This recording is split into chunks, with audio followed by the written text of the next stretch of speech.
कल हमारा एक दोस्त बोला कि तुम्हारे चैनल में जात को क्यों नहीं छोड़ते हो। हम बोले कि आप तुम्हारे चूँकि हमारे साथ पढ़ा लिखा है, मास कॉम भी किया, हम तुम्हारे घर की कोई बहन बेटी तुमसे आके बोले कि हमको एक लड़का से प्यार है हो गया है, हम उससे शादी करना चाहते हैं, तो पहले सबसे पहले तुम्हारा सवाल क्या होगा। तो बोला कि हम पूछेंगे कि कौन जात है लड़का। तो हम बोले जात थोड़ी तुम, पहले ये पूछते कि लड़का करता क्या है, पढ़ा लिखा कितना है, लेकिन क्या पूछे कि जात क्या है।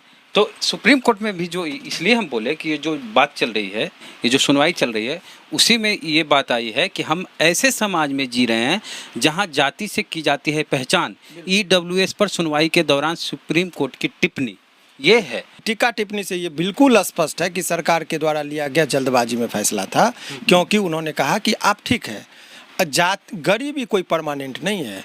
आज हम बहुत गरीब थे, हो सकता है कि आज हम पढ़ लिख के एक ऑफिसर बने, रात में लॉटरी लग गया हम धनी हो गए। तो ये एक अस्थायी चीज नहीं है, लेकिन जाति एक अस्थायी चीज है। आबादी का पता किए बगैर उसको किसी को भी आरक्षण कैसे दे सकते हैं। आपको पता ही नहीं कि अगड़ी जाति की आबादी हमारे देश में कितनी है, आप उसको आरक्षण दे दिए। छत्तीसगढ़ में अगड़ी जाति की आबादी मात्र 5 से 6% है, मात्र 5 से 6, मैक्सिमम 6% है।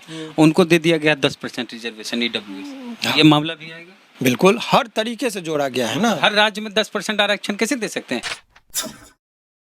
क्या भारत में जो सवर्णों को, अगड़ी जातियों को आर्थिक तौर पर गरीब मानकर आरक्षण दिया गया है ईडब्ल्यूएस, वो खत्म हो जाएगा। देश भर में इस तरह की चर्चाएं चल रही है, क्योंकि सुप्रीम कोर्ट में इसको लेकर बहस चल रही है, सुनवाई चल रही है, और कई जो दलित पिछड़ों का संगठन है उनकी ओर से जनहित याचिका दाखिल की गई थी सुप्रीम कोर्ट में कि अगड़ी जाति को जो आरक्षण दिया गया है वो गैर संवैधानिक है, और केंद्र सरकार ने इसे एक तरह से कहिए कि संसद भवन से पास किया था 9 जनवरी 2019 को। अब इसको लेकर देश भर में चर्चाएं हो रही है। चर्चा इसलिए हो रही है कि सुप्रीम कोर्ट का जो कोटेशन आया उसमें कहा गया है कि गरीबी कोई अस्थायी चीज नहीं है। ऐसे में आरक्षण की बजाय छात्रवृत्ति भी दी जा सकती है, छात्रवृत्ति के भी उपाय किए जा सकते हैं। तो क्या जो अगड़ी जाति के गरीब लोग हैं उनका आरक्षण खत्म करके उनको छात्रवृत्ति दिया जाएगा?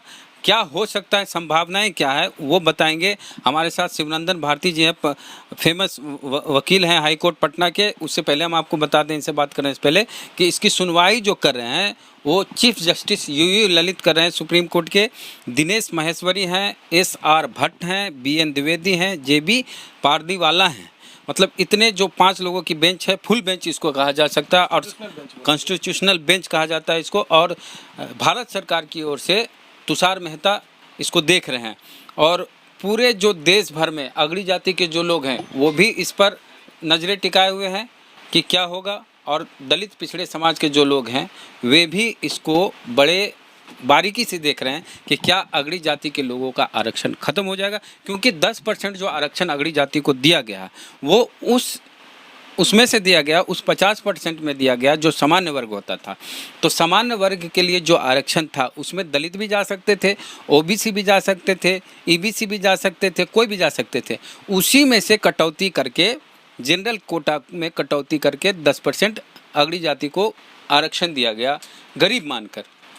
तो शिवनंदन भारती जी से बात करेंगे कि अभी जो बातचीत हो रही है, जो सुनवाई हो रही है सुप्रीम कोर्ट में, और जो लोगों में परसेप्शन बन रहा है, लोग जो अखबार को पढ़ रहे हैं, सुन रहे हैं कि सुप्रीम कोर्ट में क्या हो रहा है, उस पर पहले क्या आपकी राय होगी कि क्या हो सकता है? देखिए, सबसे पहले अभी जब तक कि फाइनल डिसीजन नहीं आ जाए तब तक हम लोग का बहुत ज़्यादा कुछ कहना उचित नहीं है, क्योंकि ये माननीय सर्वोच्च न्यायालय जो है वहाँ पर ये मामला कॉन्स्टिट्यूएंट बेंच के पास है, और बड़े honourable chief justice of India भी उसको अपने नेतृत्व में वो देख रहे हैं।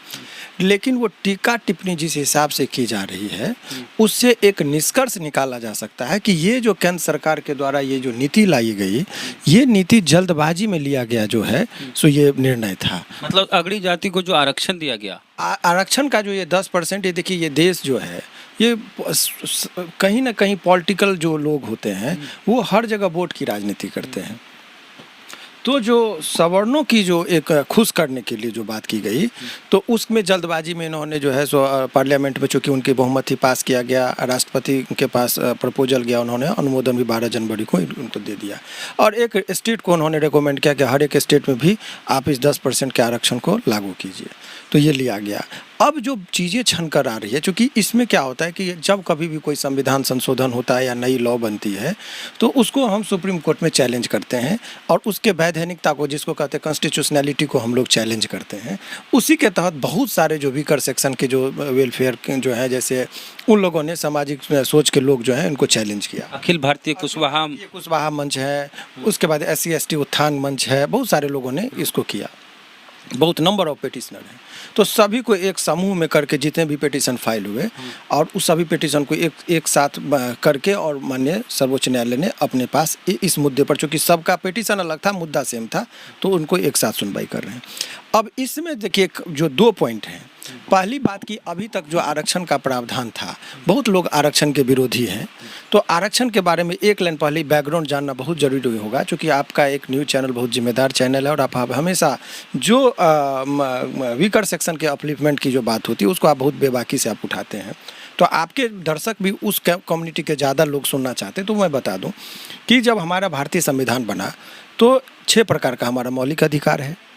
तो प्रथम अधिकार है मौलिक अधिकार, जिसको समता का अधिकार कहते हैं। तो उसमें जब कॉन्स्टिट्यूशन का जब बन रहा था तो उसमें एक प्रावधान दिया कि इक्वालिटी अमॉन्ग्स द इक्वल, कि सामान्य लोगों के साथ समानता। अब उदाहरण इसका व्यवहारिक पक्ष में समझिएगा कि ये एक नौकरी है, हम बोले जो दौड़ के पहले आएगा उसको हम नौकरी देंगे, तो भाई जब जो दोनों पहुंच इसका सही है, उसके साथ एक विकलांग है, तो विकलांग कभी भी उस समान व्यक्ति के साथ दौड़ में रेस में आगे नहीं आ सकता, तो क्या वो हमेशा नौकरी में वंचित रह जाए? तो विकलांगों के साथ दौड़ होगा तो विकलांगों के साथ आप दौड़ाइए। तो उसी तरीके से weaker section of the society जो हैं, जो कमज़ोर पक्ष हैं, उनके लोगों का आप उनके साथ कंपटीशन कराइए। पिछड़े लोगों का कंपटीशन पिछड़े लोगों के साथ होना चाहिए, सवर्णों का दौड़ सवर्णों के साथ होना चाहिए। तो इसी के आधार पर 2 आधार लाया गया, आरक्षण का प्रावधान जोड़ा गया। और आरक्षण 2 स्टेज में, एक पहले शिक्षित हो, अच्छे संस्थान से हम पढ़ेंगे, आप अच्छे संस्थान से आपने जर्नलिज्म किया तभी इतनी बेबाकी से आप बोल रहे हैं। लेकिन JNU में यदि रिजर्वेशन की कैटेगरी नहीं हटाते तो वहाँ हमारे बच्चे जाएंगे ही नहीं, तो फिर जनरल कैसे वो अच्छे बन सकते हैं? तो सवाल ये था कि एजुकेशनल इंस्टीट्यूशन में उसको मिलना चाहिए, इसलिए 15/4 में संविधान संशोधन के द्वारा जोड़ा गया कि आपको इंस्टीट्यूशन के एडमिशन टाइम में आपको अच्छा मिले, जब पढ़ लिए तो नौकरी में भी आपको आरक्षण चाहिए, तो उसके लिए 16/4 में प्रावधान है कि आपको संस्था में होना चाहिए। तो 2 ही ग्राउंड दिया है रिजर्वेशन का। वो आर्थिक रूप से पिछड़ापन की कहीं कोई बात नहीं, 2 ग्राउंड है। एक है सामाजिक रूप से जो पिछड़े वर्ग हैं के लोग हैं, सामाजिक रूप से पिछड़ापन का आधार लिया गया, और शैक्षणिक रूप से जो पिछड़ा है, इसी दोनों व्यक्ति को जो है सो आरक्षण का लाभ मिलना चाहिए। जो आरक्षण की जो मूल भावना है वो ये नहीं है कि ये गरीबी मिटाओ कार्यक्रम। तो भाई जो शेड्यूल कास्ट के लोग हैं वो अभी भी वो उसी जगह है, उनको यदि आप सुविधा नहीं दीजिएगा, उनके पास वो सारी सुविधाएं नहीं होती है। देखिए फर्क है इसमें, बहुत आलोचना और प्रति आलोचना की बात नहीं है। आप मान लीजिए देखिएगा कि अभी जो एक निकालिएगा डाटा तो आपको पता चलेगा कि सवर्णों में किन्हीं के पिताजी PhD हैं, तो उनका बच्चा यदि एजुकेशन लेना चाहेगा तो घर में एक माहौल मिलेगा। लेकिन एक दलित का बच्चा, एक वीकर सेक्शन का बच्चा यदि पढ़ना भी चाहता है तो उसको सिलेबस समझने में टाइम लग जाता है, कोई मार्गदर्शक नहीं मिलते। माता पिता मजदूर ईंट खोल में काम कर रहे हैं, ताड़ से ताड़ी उतार रहे हैं, तो उनके कोई भैंस चरा रहे हैं, कोई गाय चरा रहे हैं, कोई नाला साफ, तो उनके परिवेश जूता बना रहे हैं, तो वो स्वाभाविक है कि वो कैसे उनके साथ रेस लगाते हैं। तो बोला कि एक बार तुम IAS बना दो भाई, ताकि वो दूसरा बच्चा उस खुद समझेगा, यानी कि अपलिमेंट उसका भी उत्थान करके आप IAS बनाइए, IIT में दीजिए, रिजर्वेशन हर जगह की बात कही गई। तो ये लाया गया बहुत, चूँकि महात्मा गांधी जी का जो नारा था कि वीकर सेक्शन को भी हमको अपलिफ्टमेंट करना है, उत्थान करना है, उसके उसी तो अम्बेडकर साहब की सोच थी। और उन्होंने दोनों के एक सामंजस्य ये कॉन्स्टिट्यूएंट असेंबली में जब बात को, समाज के हर क्षेत्र का लोगों को समान प्रतिनिधित्व मिलना चाहिए, समान प्रतिनिधित्व मिलना चाहिए हर क्षेत्र के। हाँ, हर अगर हमारे समाज में जातीय ढांचा है, आधार है समाज का, हमारे समाज में है ही जाति। एक वाक्य बताते हैं, कल हमारा एक दोस्त बोला कि तुम्हारे चैनल में जात को क्यों नहीं छोड़ते हो। हम बोले कि आप चूँकि हमारे साथ पढ़ा लिखा है, मास कॉम भी किया, हम तुम्हारे घर की कोई बहन बेटी तुमसे आके बोले कि हमको एक लड़का से प्यार है हो गया है और हम उससे शादी करना चाहते हैं, तो सबसे पहले तुम्हारा सवाल क्या होगा? तो बोला कि हम पूछेंगे कि कौन जात है लड़का। तो हम बोले जात थोड़ी तुम, पहले ये पूछते कि लड़का करता क्या है, पढ़ा लिखा कितना है, लेकिन क्या पूछे कि जात क्या है। तो सुप्रीम कोर्ट में भी जो, इसलिए हम बोले कि ये जो बात चल रही है, ये जो सुनवाई चल रही है, उसी में ये बात आई है कि हम ऐसे समाज में जी रहे हैं जहां जाति से की जाती है पहचान। ईडब्ल्यूएस पर सुनवाई के दौरान सुप्रीम कोर्ट की टिप्पणी ये है, तो ये पहचान तो आपकी हमारी किसी की भी। देखिए, वो भले ही माने सैद्धांतिक तौर पर लोग कहे कि जाति प्रथा हटनी चाहिए, ख़त्म होनी चाहिए, लेकिन व्यवहारिक पक्ष इसका ये है कि कभी भी हिंदुस्तान से आज के परिप्रेक्ष्य में जाति बहुत बड़ा फैक्टर है, इससे इनकार नहीं किया जा सकता है। चाहे वो कोर्ट हो, कचहरी हो, सामाजिक हो, कहीं भी जाइएगा तो जाति से बहुत कुछ इन्फ्लुएंस हो जाता है। ये व्यवहारिक पक्ष की बात, सैद्धांतिक है कि नहीं होना चाहिए, लेकिन व्यवहारिकता में यही हो रहा है, इससे इनकार नहीं किया जा सकता। इसी पे आते हैं अब सुप्रीम कोर्ट वाले। हाँ, ये जो चल रहा है, तो एक उम्मीद की निगाह से जो वंचित तब अभी जितना टीका टिप्पणी है वो सरकार को समझने के लिए काफ़ी इशारा है। हाँ। ठीक है, निर्णय जो है, लेकिन टीका टिप्पणी से ये बिल्कुल स्पष्ट है कि सरकार के द्वारा लिया गया जल्दबाजी में फैसला था, क्योंकि उन्होंने कहा कि आप ठीक है, गरीबी कोई परमानेंट नहीं है। आज हम बहुत गरीब थे, हो सकता है कि आज हम पढ़ लिख के एक ऑफिसर बने, रात में लॉटरी लग गया हम धनी हो गए। तो ये एक अस्थायी चीज़ नहीं है, लेकिन जाति एक अस्थायी चीज़ है, वीकर सेक्शन एक अस्थायी चीज़ है। इसीलिए सुप्रीम कोर्ट ने कहा कि ये टेम्परेरी बेसिस पे कैसे आप रिजर्वेशन को क्राइटेरिया बना रहे हैं। ये सुप्रीम कोर्ट के वो जो कॉन्स्टिट्यूशन बेंच जो है उसके के द्वारा ये टीका टिप्पणी की जा रही है। तो ये सरकार के लिए कहीं ना कहीं ये बात जो है ना, वो स्पष्ट सरल भाषा में आप बोलते हैं, क्या ईडब्ल्यूएस आरक्षण खत्म हो सकता है जिस तरह से सुप्रीम कोर्ट में बहस? देखिए, इस पर मैं यदि अभी कहूँ तो ये चूंकि मामला लंबित है, उस पर वो नहीं टीका टिप्पणी करनी संभावना, लेकिन ये जितनी टीका टिप्पणी हो रही है उससे बिल्कुल स्पष्ट हो रहा है कि सरकार को कन्विंस करने में बहुत मशक्कत करना पड़ेगा यदि इसको स्टे लेना होगा तो। दूसरी बात की, लेकिन आपका माने कट बाय कट यदि किया जाए तो अभी जिस हिसाब से कोर्ट की टीका टिप्पणी है उससे ये अनुमान जरूर लगाया जा सकता है कि ये जो है सो ये गलत था। अभी उसमें ये जो 10% रिजर्वेशन की बात इन्होंने वीकर सेक्शन को दिया है, ये सरासर अनकॉन्स्टिट्यूशनल है। दूसरी बात हम बोलते हैं कि आप आबादी का पता किए बगैर उसको किसी को भी आरक्षण कैसे दे सकते हैं? आपको पता ही नहीं कि अगली जाति की आबादी हमारे देश में कितनी है, आप उसको आरक्षण दे दिए। देखिए, और भी 2-3 देखिए लीगल पॉइंट यहाँ फंस सकती है सरकार की। अभी अपना लोग जाति से न जोड़कर लीगल पॉइंट पर बात करें तो ज़्यादा बेहतर है। क्योंकि ये लीगल पॉइंट की जहाँ तक बात कीजिएगा तो इंदिरा सहनी के केस में बोला कि 50% से ज़्यादा रिजर्वेशन किसी को नहीं दिया जा सकता, जनरल के लिए आप रखिएगा। तो जनरल के लिए आप 50% आप जब रिजर्वेशन रखते हैं तो 50% इंदिरा सहनी में लिमिट कर दिया गया। तो ये 10% दे के जो आप 103वां संशोधन ला के ये किया, ये गलत किया उस जजमेंट के आलोक में। उसी पर सरकार के पक्ष से जो अधिवक्ता है उनका कहना है कि वो कोई ऐसा नहीं कि लक्ष्मण रेखा के उसको पार नहीं कर सकते हैं। मैं कहता हूं कि यही लक्ष्मण रेखा को नहीं पार करने की वजह से अनेक स्टेट में, कोई स्टेट 90% आरक्षण देना चाह रहा है ओबीसी को, तो क्या उस टाइम में हाहाकार नहीं बचेगा? झारखंड में 67% आरक्षण। यस। इसमें हम बता दे रहे हैं आपको 27% ओबीसी आरक्षण 14 से किया गया झारखंड में, और उसके बाद पहले वहाँ 14% था, उसके बाद अत्यंत पिछड़ा 15%, पिछड़ा 12%, इसमें हो गया 27%, और एसटी का 28% है, और एससी का वहाँ 10 से 12% किया गया। तो वहाँ 67% हो गया, 50 पार। 67 सिर्फ ओबीसी और एससी एसटी का आरक्षण हुआ, और अगड़ी जाति का आरक्षण अगर हम जोड़ दें तो 77% आरक्षण वहाँ हो जाता है। इसको यदि ये इसीलिए तो बोला गया कि भाई आप जो है सो 50% का जो लिमिटेशन दिया था कि रिजर्वेशन 50% उससे बियॉन्ड नहीं होना चाहिए। तो इंदिरा सहनी के केस में जो ऑनरेबल सुप्रीम कोर्ट के द्वारा एक लिमिटेशन गाइड माने वो तय किया गया था, उसको धीरे धीरे एक्सीड किया जाने लगा। इसी चीज़ के आधार पर इसका विरोध हो रहा है। और देखिए, ये जो भी होगा निर्णय ऐतिहासिक होगा और ये एक लैंडमार्क जजमेंट बनेगा। जिस तरह से अभी कोई भी केस होता है तो केशवानंद भारती का केस का उदाहरण दिया जाता है हिंदुस्तान के, जब कभी भी कोई लीडिंग केस के बारे में जिक्र होता है, और इंदिरा सहनी सब का केस भी बहुत लीडिंग केस है। उसी तरीके से ये केस भी अपने आप में एक ऐतिहासिक होगा। अच्छा, ये जो तमिलनाडु में 69% आरक्षण है वो बैकवर्ड क्लास का है, SC ST OBC का। अगर इसमें 10% जोड़ दिया जाए स्वर्ण आरक्षण तो ये हो जाता है 79%। इसमें फिर बचेगा 21% जनरल मात्र।